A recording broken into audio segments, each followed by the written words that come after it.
নমস্কার বন্ধুরা, বর্ষার সাথে সাথে বাজারে এসে কিন্তু হাজির হয়ে গেছে আনারস। এখন বাজারে গেলেই আপনারা আনারসের দেখা পাবেনই। সেই আনারস দিয়েই খুবই সহজে বানিয়ে নিলাম আজকে আনারসের শরবত বা পাইনাপেল জুস বলতেই পারেন। চলুন তাহলে শুরু করি।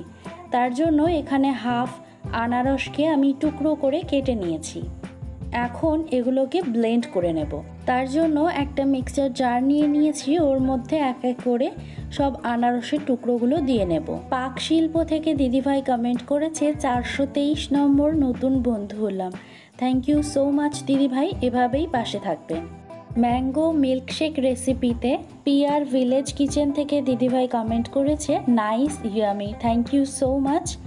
এবারে আমি এর মধ্যে দিয়ে দিলাম 1/4 কাপের মতন জল, আর দিয়ে দিচ্ছি মিষ্টির জন্য 5 টেবিল চামচ চিনি।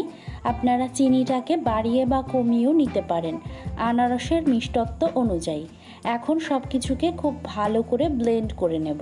তো দেখতেই পাচ্ছেন কতটা সুন্দরভাবে আমি আনারসটাকে পেস্ট করে নিয়েছি। এখন এই আনারসের পেস্টটাকে ছেঁকে নেব যাতে করে শরবতটা খুবই সুন্দর হয়।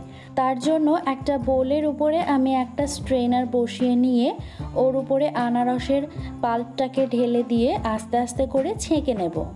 টুয়াজ ডায়েরি থেকে টুয়া কমেন্ট করেছে refreshing, thank you so much বান্ধবী।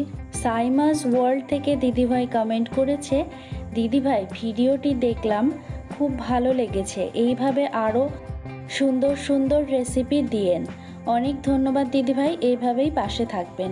অবশ্যই নতুন নতুন রেসিপি দেওয়ার চেষ্টা করব, আপনারা পাশে থাকলেই সম্ভব হবে। তো এখন আমি আনারসের জুসটাকে খুব ভালো করে ছেঁকে নিয়েছি। এবারে আমি এর মধ্যে কয়েকটা উপকরণ মেশাবো। প্রথমে এই জুসটাকে একটু পাতলা করে নেওয়ার জন্য হাফ কাপ ঠান্ডা জল মিশিয়ে খুব ভালো করে একবার নাড়াচাড়া করে নিচ্ছি।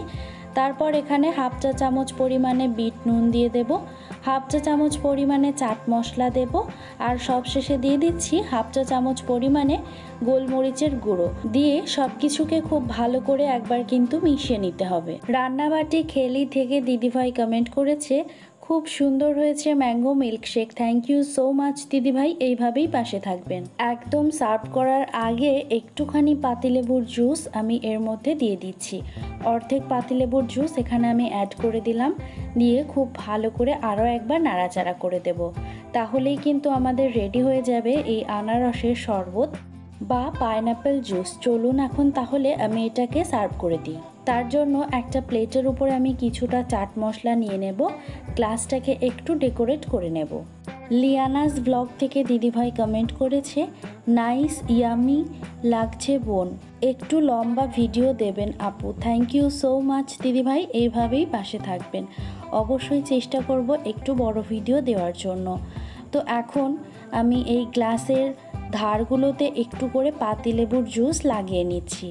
তারপর এই গ্লাসগুলোকে চাট মশলায় কোটিং করে নেব। প্রান্তিস সিম্পল লাইফ থেকে দিদিভাই কমেন্ট করেছে দারুণ হয়েছে আপু, থ্যাংক ইউ সো মাচ, এইভাবেই পাশে থাকবেন। সর্বাণীর রান্নাঘর থেকে দিদিভাই কমেন্ট করেছে ম্যাঙ্গো মিল্কশেক রেসিপি খুব সুন্দর হয়েছে, থ্যাংক ইউ সো মাচ দিদিভাই।